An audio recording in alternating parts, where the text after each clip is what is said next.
Chapter की शुरुआत करते हैं जिस चैप्टर का नाम है पोलिनोमियल। इस नए चैप्टर की शुरुआत हम इस ढंग से करते हैं कि इस चैप्टर के जितना भी इम्पोर्टेंट क्वेश्चन होगा वो सारा क्वेश्चन हम एक कंसेप्ट आपको देंगे,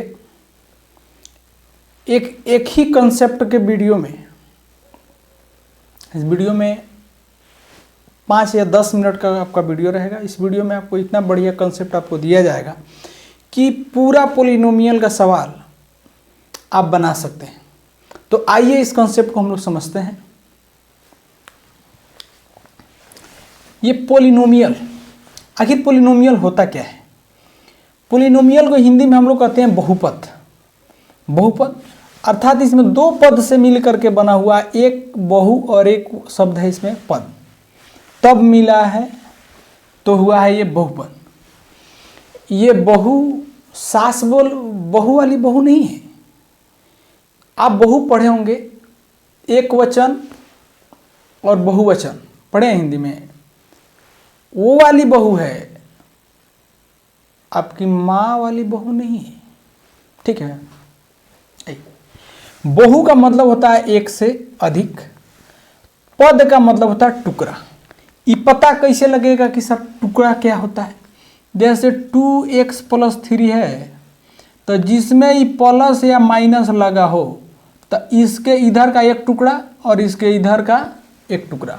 ठीक है, इसको आप पद कह सकते हैं या अंग्रेजी में इसको आप टर्म कह सकते हैं। यानी दो पद से मिला, एक का नाम है बहु और दूसरा का पद, दोनों मिला तो हुआ बहुपद। बहु का मतलब एक से अधिक होता है, पद का मतलब टुकड़ा होता है। टुकड़ा कैसे पहचानेंगे? तब प्लस माइनस, प्लस के उस साइड का एक पद और प्लस के इस साइड का एक पद। लेकिन अगर इसी में 3x² + 5x + 9 अगर दिया हो, मान लेते हैं, तो ये प्लस का चिन्ह है, तो यहाँ से पहले ये वाला एक पद, प्लस के बाद वाला एक पद, फिर प्लस है इससे बाद वाला एक पद, यानी कितना पद हो गया? 1 2 3, या कितना पद वाला हो गया? 3 पद वाला हो गया। ठीक है, चलिए हम कैसे पता करेंगे कि कौन सा बहुपद होगा? तो बहुपद जो भी होगा, जो भी चर होगा, अब पहले हम इसको पढ़ लेते हैं, चर क्या है, अचर क्या है। अब आते हैं अचर। अचर को हम लोग इंग्लिश में कहते हैं कांस्टेंट। कांस्टेंट जिसका मान बदलता नहीं है, जिसका वैल्यू यानी मान हमेशा एक जैसा रहेगा, बदले नहीं। 2 को आप चंद्रमा पर भी लेके जाइएगा ना, तो उसका मान जो 2 है वो 2 ही रहेगा। लेकिन इसी में एक संख्या और है, उसको हम लोग कहते हैं वेरिएबल नंबर, या उसको बोलते हैं चर, जिसका मान बदलता रहता है, जिसका मान बदलता रहता है। जैसे x, y, z, m, n, ये कौन सा मान हो सकता है? कभी x का वैल्यू आप बनाते हैं तो कभी x का वैल्यू 2 आता है, 3 आता है, 5 आता है, 7 आता है, पता नहीं लगता है, हमेशा बदलते रहेगा। तो जिसका मान हमेशा बदलते रहे उसको बोलते हैं चर, और जिसका मान फिक्स हो, कभी बदले नहीं, उसको बोलते हैं अचर। अब देखिए, कोई बोले कि ax + b ये बहुपद है या नहीं है, तो कहिएगा कि सर है, चूंकि एक पद और एक पद, 2 पद है ना। लेकिन कहे x/y बहुपद है कि नहीं है, तो बोलेंगे नहीं। क्यों?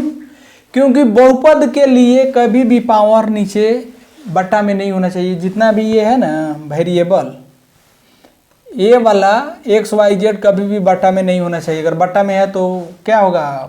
बहुपद होगा? बहुपद नहीं होगा। तो हम कैसे पहचानेंगे सर बहुपद के लिए क्या चाहिए? तो बहुपद में पद का होना जरूरी है। जैसे एक पद, जब तक कोई पद नहीं हुआ तो फिर बहुपद कैसे होगा? फिर उसके बाद में अचर होना चाहिए, ये डिजिट वाला संख्या, फिर घात अचर, उसके बाद चर होना चाहिए, वेरिएबल मान होना चाहिए, x, y, z कुछ होना चाहिए। घात जो होगा, घात हमेशा पॉजिटिव होगा, यानी धनात्मक होगा। घात का मतलब पावर, पावर कभी भी ऋणात्मक नहीं होगा। पावर ऋणात्मक है तो काट दीजिए, बहुपद नहीं होगा। घात ऊपर से निम्न की तरफ होना चाहिए। जैसे कहीं लिखा है x² + x + 3, देखिए पावर ऊंच से निम्न की तरफ जा रहा है, या x + x² + 3 ये भी हो सकता है, ये निम्न से ऊंच की तरफ जा रहा है। तो इस टर्म में लिखा होना चाहिए। ठीक है, बहुपद को हम लोग px के रूप से px से डिनोट करते हैं। बहुपद को हम लोग px से डिनोट करते हैं, यानी सूचित करते हैं। किसको? बहुपद को। मान लिए एक बहुपद है, द्विघात बहुपद है, ax square plus bx plus c standard form है ये बहुपद का।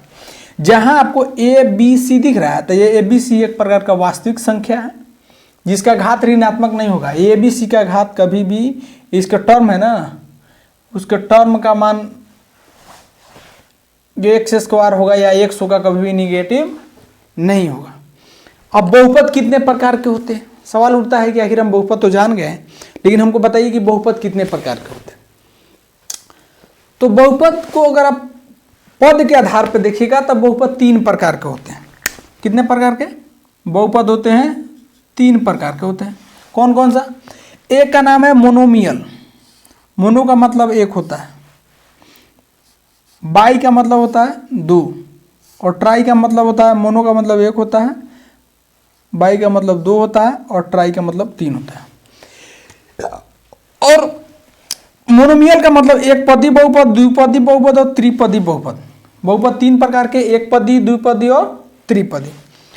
पदी आपको पद के बारे में बता चुके थे कि जिसमें एक पद हो, ये 2x एक ही पद है ना जी, 5 एक ही पद है ना, -3 एक ही पद है ना, 4x एक ही पद है ना। जिसमें एक पद हो उसको बोलते हैं मोनोमियल, या हिंदी में कहेंगे एक पदी बहुपद। लेकिन जिसमें 2 पद हो, आपको बोले कि पद का डिसाइड कैसे होगा? यहाँ प्लस और माइनस जो दिखा हुआ है, दिख रहा है ना, यहीं से पता लगेगा। जैसे एक्स स्क्वायर प्लस 4, ये प्लस है ना, ये पद को दर्शा रहा है, यानी एक पद इधर और एक पद इधर। कितना पद हुआ? 2 पद, इसीलिए इसको बोलेंगे द्विपदी।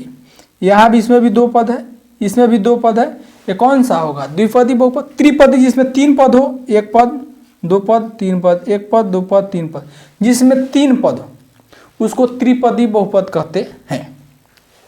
आइए, एक और टाइप का बहुपद है, घात के आधार पर यानी पावर के आधार पर भी बहुपद होते हैं। तो पावर के आधार पर भी बहुपद 3 प्रकार के होते हैं। अभी हम लोगों ने पढ़ा पद के आधार पर, तो पद के आधार पर भी 3 प्रकार का, एक पदी, द्विपदी और त्रिपदी। लेकिन अगर घात के आधार पर आइएगा तो घात के आधार पर भी बहुपद 3 प्रकार के होते हैं। एक का नाम है रैखिक बहुपद, इसको हम इंग्लिश में बोले लीनियर पोलिनोमियल। दूसरा है क्वाड्रेटिक, जिसको हम बोलते हैं द्विघात। और तीसरा है क्यूबिक, जिसको हम लोग कहते हैं त्रिघात। यानी जिसका पावर 1 हो उसको रैखिक, इस पे कुछ नहीं है तो पावर 1 है, इस पे कुछ नहीं है तो पावर 1 है। यानी जिसका पावर 1 हो, जिस बहुपद का पावर 1 हो उसको बोलेंगे हम रैखिक। लेकिन जिसका पावर हाईएस्ट पावर कितना हो वही देखना है हमको कि हाईएस्ट पावर उसका कितना है।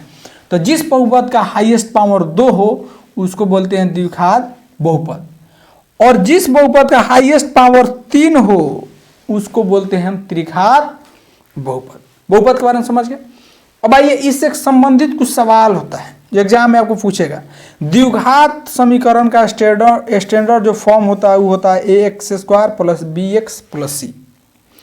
वहीं हम त्रिघात बहुपद की बात करें तो त्रिघात बहुपद का स्टैंडर्ड फॉर्म होता है, याद रखिएगा इसको, ax³ plus bx square plus cx plus d। इसमें सवाल कभी जितना पावर होगा उतना उसका शून्यक होगा। आपसे क्वेश्चन पूछेगा कि शून्यक निकालिए, कोई एक बहुपद दे देगा समीकरण टाइप से और कहेगा कि इसका शून्यक हमको निकाल के बताइए। तो हम पहले जानेंगे कि बताइए, अगर ये हमको टर्म मालूम चल गया कि समीकरण जो दिया हुआ है द्विघात है या त्रिघात बहुपद है, तो जब ये बहुपद का हमको मालूम चल जाएगा तो हम खटाक से उसका शून्यक निकाल देंगे।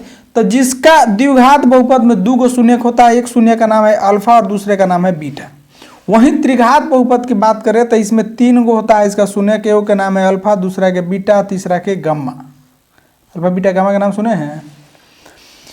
अब देखिए, इसमें सवाल पूछता है, कभी कहेगा कि 2 शून्यक जो आए उनका योग बताइए। योग का मतलब जोड़, योग का मतलब क्या होता है? जोड़।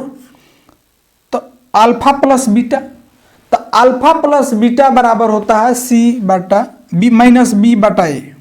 अल्फा प्लस बीटा बराबर होता है माइनस b बटा a। याद रखिएगा, ये याद करने का, माइनस b बटा a। वहीं कहेगा दो शून्यकों का गुणनफल बताइए, मतलब दो शून्य का अल्फा बीटा उसका गुणनफल। तो अल्फा इंटू बीटा यानी अल्फा गुना गुना बीटा बराबर होता है सी बटा ए बी सी कहाँ से आया जी, ए वाला देखिए ये है ना, ये बी है यहाँ और ये सी है, यानी ये और बटा ए। ठीक है, इसमें अब आइए तीन शून्यक वाला में त्रिघात समीकरण, तीन त्रिघात बहुपद में इसमें बोले कि इसमें कहता है कि अल्फा बीटा गामा यानी तीनों शून्य का योग alpha plus beta plus gamma बराबर माइनस बी बाई ए, जो इसका है जो वहाँ यहाँ भी उसी का योग है।